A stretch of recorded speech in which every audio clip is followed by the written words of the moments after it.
ရှုသောဘုရားခင်ကျေးဇူးတော်ကိုချီးမွမ်းပါတယ်အားလုံးမင်္ဂလာပါခင်ဗျဒီနေ့တော့ရွေးကောက်ခံရတော်သူဖြစ်ဖို့ဆိုရက်ကောင်းစင်လေးနဲ့ခွာပေးတော့မှာဖြစ်ပါတယ်မဿဲခန်း20စာပိုက်14မှာထို့သို့ခေါ်တော်မူတော်သူအများရှိတော်လဲရွေးကောက်တော်မူတော်သူနည်းသည်ဟုမိန့်တော်မူ၏လို့ပြောတာတွေ့ရတယ်အတိတ်ဘယ်ကပါလဲဆိုတော့ဒါဘုရားခင်ကသူ့ရဲ့လူမျိုးတော်ဣသရေလလူမျိုးတွေကိုကောင်းကင်နိုင်ငံတော်ဝင်ဖို့အတွက်ဖိတ်တယ်တဲ့ရှေးကလေးဖိတ်တယ်ယေရှုရောက်လာတော့လေယေရှုကခေါ်ဖိတ်တယ်အေဝံလေးဟောတယ်ဒါပေမဲ့မယုံအတိတ်ကလူတွေကိုလည်းညှင်းဆဲတယ်တတ်တယ်အခုလည်းနော်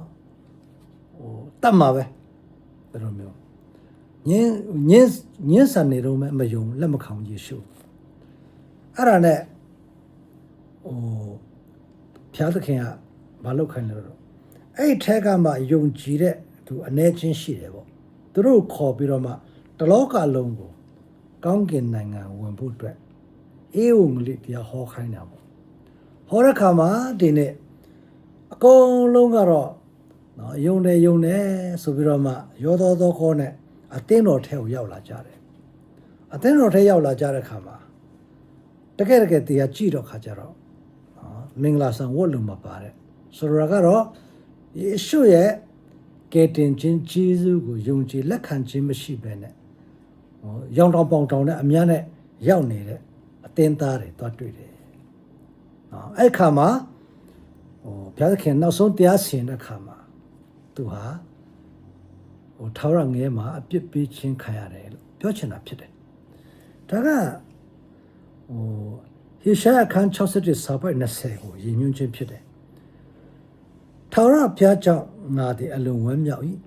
ငါ၏ဘုရားသခင်ကြောင့်ငါဝိညာဉ်သည်ရှင်လန်းမည်အကြောင်းမူကားမင်္ဂလာဆောင်လူလင်သည်ပေါင်းတရဖို့ကိုစောင့်တကဲ့သို့၎င်းမင်္ဂလာဆောင်သူတို့သမီးသည်တစားစင်တကဲ့သို့၎င်းကဲတင်ခြင်းတစားနှင့်ငါကို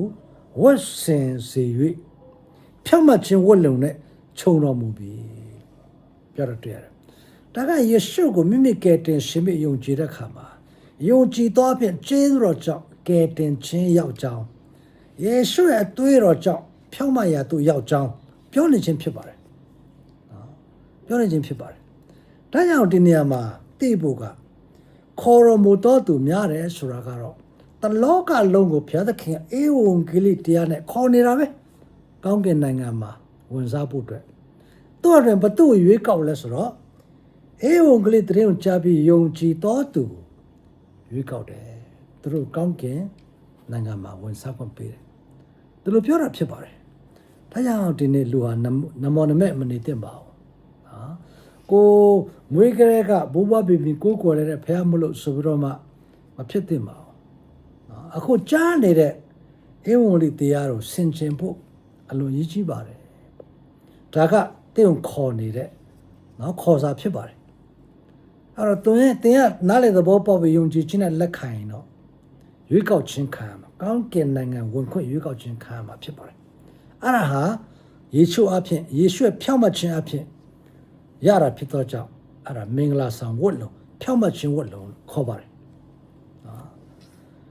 ဒါနဲ့ပတ်သက်လို့ effect အခန်း1မှာဘယ်လိုရှင်းပြလဲဆိုတော့စာပိုက်၄မှာဧကဘာမတီမရှိမီငါတို့ကိုခရစ်တော်နဲ့ရွေးကောက်တော်မူသည်နှင့်ကောင်းကင်ဘုံနဲ့ဆိုင်သောအရာတို့နဲ့ခတ်သိမ်းသောဓမ္မမင်္ဂလာကိုခရစ်တော်အဖြစ်ငါတို့အားပေးသနာတော်မူသောငါတို့သခင်ယေရှုခရစ်ခမဲတော်ဘုရားသခင်သည်မင်္ဂလာရှိတော်မူစေတည်းဒီကဘာမတီမရှိမီငါတို့ကိုရွေးကောက်တဲ့အဲ့ဒါကအဲ့ဒီငါဆိုတဲ့နန်စားကဘာတူလဲဆိုရင်တော့ဣသရေလလူမျိုးတွေကိုပြောတာဖြစ်ပါတယ်အဲ့တော့ဒီကဘာတော်မရှိသေးဘူးဣသရေလလူမျိုးလည်းမရှိသေးဘူးဒါမဲ့ဘုရားကကြိုရွေးကောက်ထားပြီးပြီတဲ့ဒါဆိုရင်ခုနအပေါ်ကမင်္ဂလာဆောင်နဲ့ကြည့်မယ်ဆိုရင်တော့ဘသူ့ကိုရွေးကောက်တယ်လဲဆိုတော့ဣသရေလလူမျိုးထဲကရှင်ပေါလုကဲ့သို့သောပေတရုတို့ကဲ့သို့သောယုံကြည်တော်သူအာဗြံတို့ကဲ့သို့သောဣသရေလလူမျိုးတော်မပေါ်သေးဘူးနော်အဲ့ဒါလို့ဘုရားသခင်ကိုယုံကြည်မဲ့သူဘုရားသခင်သိတယ်သူတို့ကိုရွေးကောက်တယ် ဘယ်အတွက်လဲကောင်းကင်နိုင်ငံဝင်စားဖို့အတွက်ပြီးရင်လည်းတလောကအလုံးကိုအဲ့ဒီအကြောင်းပြောဖို့အတွက်ရွေးကောက်တယ်ပြောချင်တာဖြစ်တယ်ဆိုတော့စာပိုက်73မှာသင်တို့သည်လည်းကဲတင်တော်မူခြင်းအကြောင်းနဲ့ရှင်သောဧဝံဂေလိတရားတည်းဟူသောတမန်တရားကိုကြားနာ၍ယေရှုခရစ်ကိုယုံကြည်ပြီးမှဂရိတော်နဲ့ရှင်သောတန်ရှင်သောဝိညာဉ်တော်တစိတ်ခတ်ခြင်းကိုခံရကြပြီသင်တို့သည်လည်းတဲ့အဲ့ဒါကတပါးအမျိုးသားကိုပြောချင်တာခုနအဘောဇလန်းလိုပဲခေါ်ဖိတ်တော်သူပရမဣသရေလခေါ်ပြတဲ့သူတို့မလိုက်ကြဘူးလက်မခံနောက်တော့လမ်းကြိုလမ်းကြားခေါ်ဖိတ်တယ်ဒီနေရာမှာလဲခုနဣသရေလလူမျိုးထက်ကတမန်တော်တွေကယေရှုယုံတဲ့အတွက်ရွေးကောက်ခြင်းခံရတယ်သူတို့ထပ်ပြီးတော့မှတပါးအမျိုးသားတွေကိုတဏ္ဍာပြုတယ်ဧဝံဂေလိတရားဟောပြောတယ်အဲ့ထက်ကယုံကြည်တော်သူကိုရွေးကောက်တယ်တန်ရှင်တော်ဝိညာဉ်တော်အထဲမှာထားတစိတ်ခတ်လိုက်တာဒါဖြောင့်မခြင်းဝတ်လုံပါပဲမင်္ဂလာဆောင်ဝတ်လုံပဲဖြစ်ပါတယ်နော်ဒါကြောင့်ဒီနေ့ဘုရားသခင်ရဲ့ရွေးကောက်ခြင်းခံရတော်သူဖြစ်ဖို့ဘာအရေးချင်းလို့လဲဆိုတော့ယုံကြည်ခြင်းပဲလိုတာဖြစ်ပါတယ်နော်တင်းရဲ့ကောင်းမှုကိုယ်သူကြောင့်တင်းကိုမရွေးကောက်ပါဘူးတင်းရဲ့အကျင့်သီလကြောင့်တင်းကိုမရွေးကောက်ပါဘူးနော်အဲ့တော့ယေရှုရဲ့ဖြောင့်မတ်ခြင်းကိုကယ်တင်ခြင်းတရားကိုယုံကြည်သောကြောင့်တင်းကိုရွေးကောက်တာဖြစ်ပါတယ်ကောင်းကင်နိုင်ငံမှာဝင်စားဖို့ပြီးရင်ခုနလိုဧဝံဂေလိလုပ်ဖို့ထပ်ရွေးကောက်တယ်ဖြစ်ပါတယ်အဲ့တော့တိကောခန်းတစ်စာပိုက်26ကနေ28မှာညီကိုတို့တင်းတို့ခေါ်တော်မူခြင်းအကြောင်းအရာကိုဆင်ခြင်ကြတော့ခေါ်တော်မူသောသူတို့တွင်လောကီပညာရှိအများမပါထင်ရှားသောလူကြီးအများမပါမင်းမျိုးတွေအများမပါဘုရားသခင်သည်ပညာရှိတို့ကိုရှက်ကြောက်စေခြင်းကလောကီအရာ၌မိုင်မဲသောသူတို့ကိုရွေးကောက်တော်မူ၏အစွမ်းတတ္တိရှိသောသူတို့ကိုရှက်ကြောက်စေခြင်းကလောကီအရာ၌အာနည်းသောသူတို့ကိုရွေးကောက်တော်မူ၏မြတ်သောသူတို့ကိုရှက်ကြောက်စေခြင်းကလောကီအရာ၌ဆင်းရဲသောသူမရေရာသောသူရုပ်သောသူတို့ကိုရွေးကောက်တော်မူ၏လို့ပြောပါတယ်ဒီလိုပြောလို့ဘုရားသခင်ကနော်ဆင်းရဲလို့မိုက်လို့အားလို့နှုံလို့ပညာမဲ့လို့ရွေးကောက်တာမဟုတ်ဘူးပညာရှိလို့စီးစိမ်ရှိလို့တော်လို့တက်လို့ပယ်တာလည်းမဟုတ်ဘူးဘုရားကဘာကိုကြည့်တယ်လဲဆိုတော့စိတ်နှလုံးကိုကြည့်တာဖြစ်ပါတယ်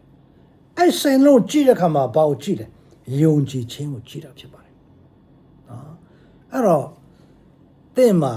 ဘုရားသခင်ရွေးကောက်ခြင်းခံရတော်သူဖြစ်ဖို့ကောင်းကင်နိုင်ငံအတွက်လည်းယုံကြည်ခြင်းပဲလိုပါတယ်ထို့နည်းတူအမှုတော်မြတ်အတွက်လည်းယုံကြည်ခြင်းပဲလိုတာဖြစ်ပါတယ်နော်ဘုရားသခင်ကကျွန်တော်မတတ်နိုင်တာမတောင်းပါဘူးဒီယုံကြည်ခြင်းကတော့ကျွန်တော်တို့နော်ယုံနိုင်တယ်လို့ဘုရားသခင်ကအသင်ကိုနော်ခေါ်มาအမှုတော်မြတ်မှာအသုံးပြုမှာဖြစ်ပါတယ်တောင်းကင်နိုင်ငံမှာလည်းကြီးတော်သူငယ်တော်သူဆိုတာရှိပါတယ်ဒါလည်းသတိပြုစေချင်ပါတယ်နော်ယောဟန်ခန်း15စာပတ်16မှာကျတော့ရွေးကောက်ခြင်းရဲ့ရည်ရွယ်ချက်ပေါ့ဒါကောင်းကင်နိုင်ငံတို့ရွေးကောက်တော့ပြီးသွားပြီပေါ့နော်အခုမြေကြီးပေါ်မှာရွေးကောက်ခြင်းရည်ရွယ်ချက်တွေ့ရတယ်သင်တို့ဒီငါ့ကိုရွေးကောက်ကြသည်မဟုတ်ငါဒီသင်တို့ကိုရွေးကောက်တဲ့ဖြင့်သင်တို့ဒီတွား၍တည်ကြည်သောအတိကိုတည်မြစ်ကြောင်းနဲ့ငါနာမကိုအမိပြု၍ခမဲတော်မှာတောင်းသမျှတို့ကိုရမိကြောင်းသင်တို့ငါခန့်ထား၏ဟုတ်ကလားအဲ့တော့ယေရှုခရစ်တော်ကနော်သင်ကိုသူ့ရဲ့အမှုတော်မြတ်အတွက်ရွေးကောက်ပါတယ်ဘာကိုကြည့်တယ်လဲ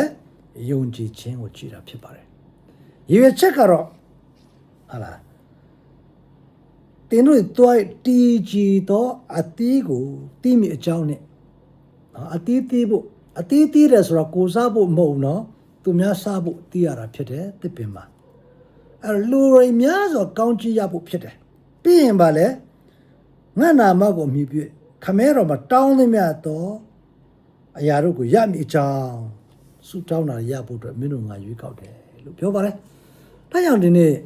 နော်အတီးတီးပြီးတော့မှသူများအတွက်ကောင်းကြီးမင်္ဂလာဖြစ်ဖို့လူတွေကိုအဖြစ်ဖျောက်တိလာဖို့ပြီးလဲဆုတောင်းတာကိုရဖို့အတွက်ဆိုရင်တော့ဟာလား ယေရှုကိုယုံကြည်ဖို့ပဲလိုတာဖြစ်ပါတယ်ဒါကြောင့်ဒီနေ့ကိုယ်စစ်ဆေးပါယေရှုကပြောပါတယ်လူသားတွေကြွလာတော့ခါယုံကြည်ခြင်းမြည်ကြီးပေါ်မှာတွေ့မိလို့အဲ့ဒါကထာဝရအသေးရဖို့ယုံကြည်ခြင်းကိုပြောတာမဟုတ်ပါဘူးအမှုတော်အတွက်ကိုပြောနေခြင်းဖြစ်ပါတယ်ဒီနေ့သင်ဟာထာဝရတမရသေးဘူးဆိုတော့ဒီနှုတ်ကပတ်တော်အဖြစ်ယေရှုမိမိကယ်တင်ရှင်မိယုံကြည်ပါအနာမှာရှိတဲ့ခရိယန်တွေကိုမေးကြည့်ပါအသင်းတော်တွေသွားဆက်သွယ်ပါအကွဲယုံကြည်ပေးသားသူဖြစ်တဲ့ဆိုရင်အမှုတော်အတွက်လူတွေကယ်တင်ရဲ့တမန်တရားသိဖို့အတွက်ယုံကြည်ခြင်းရှိပါအဲ့ဒါဆိုသင်ကိုယေရှုရွေးကောက်မှာဖြစ်ပါတယ်ဒါဆိုသင်ဟာများစွာသောအတီးတီးမယ်တောင်းသမျှသောဆုရလိမ့်မယ်လို့ခွာပေးနေကိုချုပ်ပါတယ်ကျွန်တော်နေ့စဉ်တင်နေတဲ့နှုတ်ကပတ်တော်များကိုကြားနာရဖို့အတွက်ဆရာလူစွာ Facebook page YouTube TikTok Telegram များကို like follow subscribe join ပြုလုပ်ထားကြဖို့နဲ့သူတို့တွေလည်းကြားနာရဖို့အတွက် like share ပြုလုပ်ခြင်းဖြင့်အမှုတော်များမှာပါဝင်ကြဖို့အတွက်ယေရှုနာမနဲ့ကျွန်တော်တိုက်တွန်းရပါတယ်သင်တို့အားလုံးဘုရားသခင်ကောင်းချီးပေးပါစေတော့အာမင်